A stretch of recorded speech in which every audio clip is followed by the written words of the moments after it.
Thence on his way, Jacob came face to face with the angels of God. And when he saw them, he said, "This is the army of God." So he gave that place the name of Mahanaim. Now Jacob sent servants before him to Esau, his brother, in the land of Seir, the country of Edom. And he gave them orders to say these words to Esau. Your servant Jacob says, "Till now I have been living with Laban. And I have oxen and asses and flocks and men servants and women servants. And I have sent to give my Lord news of these things so that I may have grace in his eyes."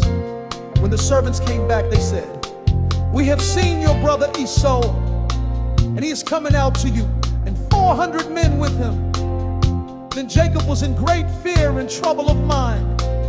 And he put all the people in the flocks and the herds and the camels into two groups, and said, "If Esau, leading one group, makes an attack on them, the others will get away safely."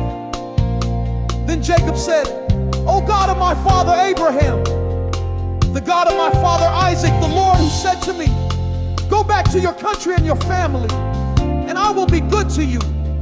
I am less than nothing in comparison with all your mercies and your faith to me, your servant. For with only my stick in my hand I went across Jordan, and now I have become two armies. Be my savior from the hand of Esau, my brother. For my fear is that he will make an attack on me, putting to death mother and child."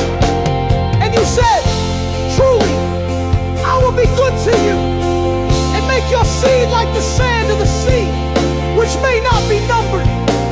Then he put up his tent there for the night, and from among his goods he took, as an offering for his brother Esau, 200 she-goats and 20 he-goats, 200 females and 20 males from the sheep, 30 camels with their young ones, 40 cows, 10 oxen, 20 asses, and 10 young asses. These he gave to his servants, every herd by itself. And he said to his servants, "Go on before me, and let there be a space between one herd and another." And he gave orders to the first, saying, "When my brother Esau comes to you and says, 'Whose servant are you, and where are you going, and whose are these herds?' then say him, 'These are your servant Jacob's. They are an offering for my Lord, for Esau, and he himself is coming after us.'" And he gave the same orders to the second and the third, and to all those who were with the herds, saying, "This is what you ought to say to Esau when you see him. And you ought to say further, 'Jacob, your servant is coming after us. For he said to himself, I will take away his wrath by the offering which I have sent on him. And then I will come before him. It may be that I will have grace in his eyes.' So the servants with the offerings went on in front, and he himself took his rest that night in the tents with his people. And in the night he got up, and taking with him his 2 wives and the 2 servant women and his 11 children, he went over the river Jabbok. He took them and sent them over the stream with all he had. Then Jacob was by himself, and a man was fighting with him till dawn. But when the man saw that he was not able to overcome Jacob, he gave him a blow in the hollow part of his leg, so that his leg was damaged. And he said to him, "Let me go now, for the dawn is near." But Jacob said, "I will not let you go till you have given me your blessing." Then he said, "What is your name?" And he said, "Jacob."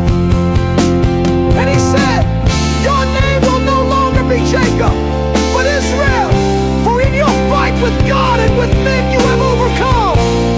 Then Jacob said, "What is your name?" And he said, "What is my name to you?" Then he gave him a blessing. And Jacob gave that place the name of Peniel, saying, "I have seen God face to face, and still I am living."